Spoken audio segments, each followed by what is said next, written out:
غم تیرے جانے کا بھی ہے لیکن ایک بات ستائے جا رہی ہے، کون للکارے گا باطل کو تیرے لہجے میں۔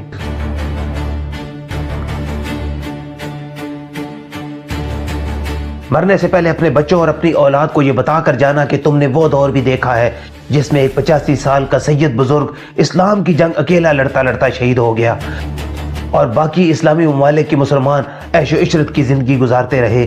آج وہ کرسی خالی ہو گئی جس پر ملت کے شیر آیت اللہ خامنائی نے یہ کہا تھا کہ امریکیوں کے سامنے جھکنے سے بہتر ہے کہ انسان مر جائے۔ واللہ اس مرد مجاہد نے اپنا وعدہ سچا کر دیا۔ یہ وہ شخص ہے جس نے کہا تھا کہ میرے مرنے پر رونا نہیں بلکہ خوش ہونا، کیونکہ ہم لڑ کر شہید ہوئے ہیں اور میری عوام اور میری فوج بھی لڑ کر شہید ہو رہی ہے۔ ہم نہ یہودیوں کے سامنے جھکیں گے اور نہ ہی ان سے مدد مانگیں گے تاکہ قیامت والے دن میں یہ جواب دے سکوں، ہم اسلام کی جنگ لڑ رہے تھے اور ہم باطنی طاقتوں کے سامنے نہیں جھکے۔ اے مرد مجاہد، تیری ایک دن کی زندگی 52 اسلامی ممالک کی 100 سالہ زندگی سے بہتر ہے۔ اللہ تعالیٰ اس عظیم انسان کی شہید کے صدقے اسلام کو فتح نصیب فرمائے، اور میری دعا ہے کہ اے اللہ اس نئے سپریم لیڈر کو ثابت قدمی عطا فرما اور اپنے والد کے نقش قدم پر چلنے کی توفیق عطا فرما۔ آمین یا رب العالمین۔